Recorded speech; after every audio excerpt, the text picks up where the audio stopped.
channel. I am continuing with my bookbinding series, and if you watched my last video, you saw that I broke the book press that I had bought on Amazon. I do have the press linked below if you want to just go the easy route and buy it pre-made. However, I do not recommend that at all. You can easily make your own, and while it won't be as sleek and finished as the factory-made one, it will be bigger, nicer, and significantly cheaper, and I'm going to show you how. Here I have listed the supplies that you need.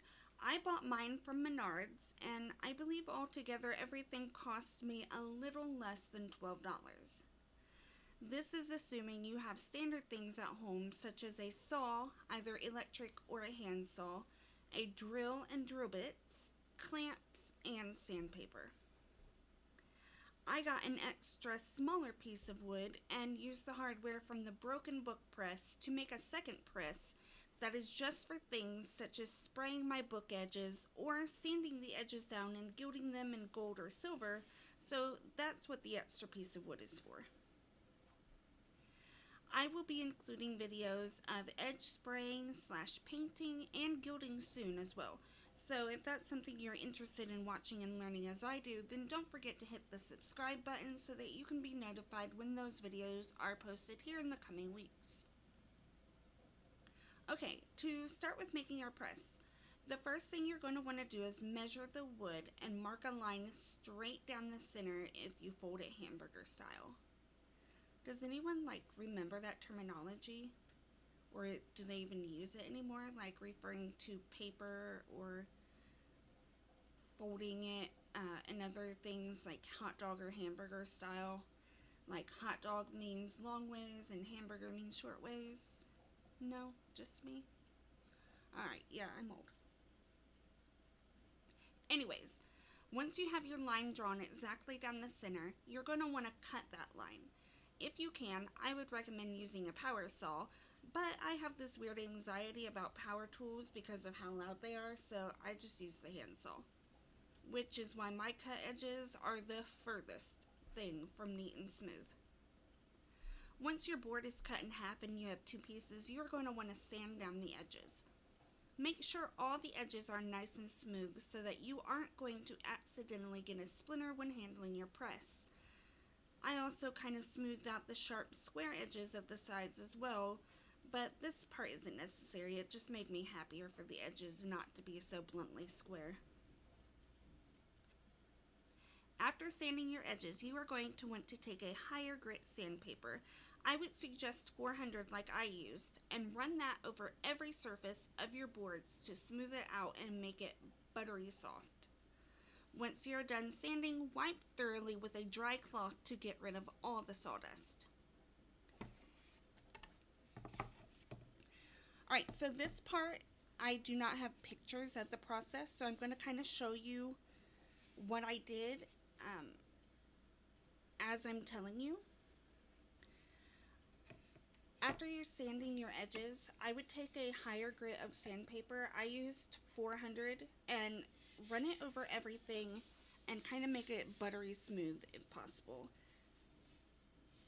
Next, you're going to want to take your boards and put them together. Obviously, these aren't in the way, but I really do not want to take them apart right now. But put them together. I'm going to use paper to show you. That'd be a better idea. Okay, so you've got your two boards. You're going to want to put them straight on top of each other. Hang about 4 inches off of your table and then clamp them to your table so that they're not going to move at all. Then you're going to take your drill and go in about an inch, inch and a half, kind of make sure that it's not too close to the edges of your press so that they're not going to come out the sides or break into the sides. And you don't want them too far in because it's going to crowd into your work surface and the washers and stuff will get in the way and damage your pages. Once you have all 4 holes, obviously you're going to want to switch it around. make sure that you mark the edges. Do not make the mistake I did and not mark it, because it was a nightmare. You're going to want to make sure one side is marked and you know what way goes up and what way goes down, because otherwise your holes will not match up to each other and it is a nightmare. So after your holes are drilled, do not put the drill up because you're still going to need it. But next you're going to take your carriage bolt and put a washer at the back of it, just because they've got this square back and I really don't want them to mess up the holes. So we're going to put a washer, we're going to put it through on each hole and tighten it with a bolt. And you're going to do that for all 4 corners, and then this part is done. The problem is we need to make the holes for the top bigger, just because if they were the exact same size, then it really makes it difficult to let it go up and down easy, because everything has to be exactly even as it goes up or down, or it won't. So what I did was I took the drill and took the top piece,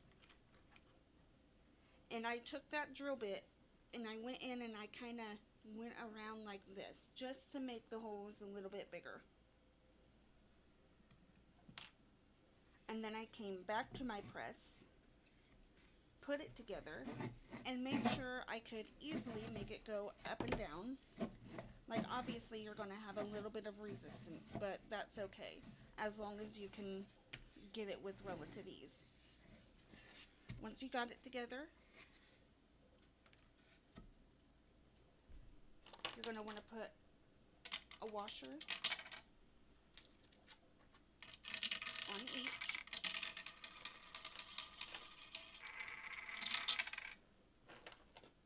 And then a wing nut on each. One of the reasons I suggest the 3/4 inch bolt is because the wing nuts are bigger and it just makes it a lot easier to twist than like the smaller ones. Here's my smaller painting press that I made, but it has smaller ones, and the wing nuts are really hard to use because they're so small. Anyways, you're going to want to put each of your wing nuts on here, and once that is done, you're done.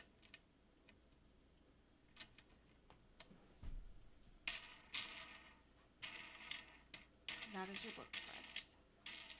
If you really wanted to, you could get the acorn topper things like this one has, but it is not necessary. Those only have the acorn toppers because, like I said, I took apart the broken book press that I got off of Amazon, and I used that hardware on a scrap piece of wood just to make a press that I could basically mess up, because it's going to get painted, it's going to get sanded with the pages, it's just going to get all messed up, and I can easily go get another board, replace it when I need to. Anyways, here's your press, and it's much, much bigger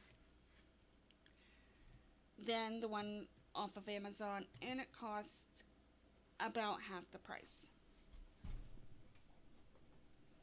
The next video I'm going to make will be airbrushing and spraying your book edges. So if you are interested in that, make sure you hit the subscribe button so that you can come along with me on the journey. Thank you. Goodbye.